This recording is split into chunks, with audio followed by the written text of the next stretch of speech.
আওয়ামী লীগকে কোনোভাবেই আর বাংলাদেশের মাটিতে কোনোভাবে জায়গা দেওয়া যাবে না। আওয়ামী লীগের কার্যক্রম বন্ধের যে কার্যক্রম নেওয়া হয়েছে তার জন্য আমরা সেই উল্লাস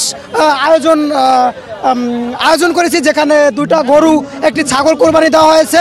পুনাকি ভট্টাচার্য আমাদের এই প্রোগ্রামটির সাথে সংহতি প্রকাশ করেছে।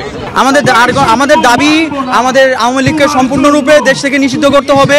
কোনো আইনের ফাঁক ফোকর যেন না থাকে, কোনোভাবে যাতে আওয়ামী লীগ নামের কোনো দল বাংলাদেশে আর কোনোদিন রাজনীতি করতে না পারে, কোনোদিন যেন আবার ফিরে আসতে না পারে।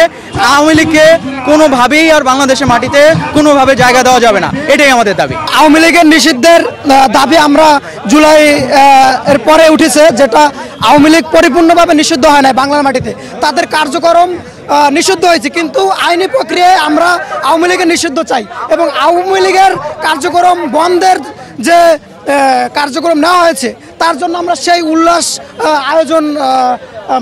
আয়োজন করেছি, যেখানে 2টা গরু, 1টি ছাগল কোরবানি দেওয়া হয়েছে এবং এখানে সাধারণ সকল জনগণকে দাওয়াত দেওয়া হয়েছে এবং আনন্দ উল্লাস মূলত যেটা আওয়ামী লীগ নিষিদ্ধের জন্য। টানা 7মবারের মতো বেস্ট টিস্যু পেপার ব্র্যান্ড হিসেবে স্বীকৃতি পেয়েছে বসুন্ধরা টিস্যু। হ্যাঁ, এটা আসলে কোনো দাবির জন্য নয়। এখন হচ্ছে আমরা যেহেতু জানি যে আমাদের হচ্ছে অলরেডি আওয়ামী লীগকে নিষিদ্ধ করা হয়েছে এবং আমাদের জুলাইপত্র ঘোষণা হবে, সেই জন্য আমরা জনগণের সাথে উল্লাস করার জন্য আমাদের এই আয়োজন, যেটা হচ্ছে প্রাইভেট ইউনিভার্সিটির একটা অর্গানাইজেশন আছে, সেটার নাম হচ্ছে private university national association of Bangladesh এবং জেআরএ, এই 2 অর্গানাইজেশনের যৌথ প্রয়োগে হচ্ছে এই আয়োজনটা করা হয়েছে, যেটার মাধ্যমে হচ্ছে আমরা গণভোজন করব।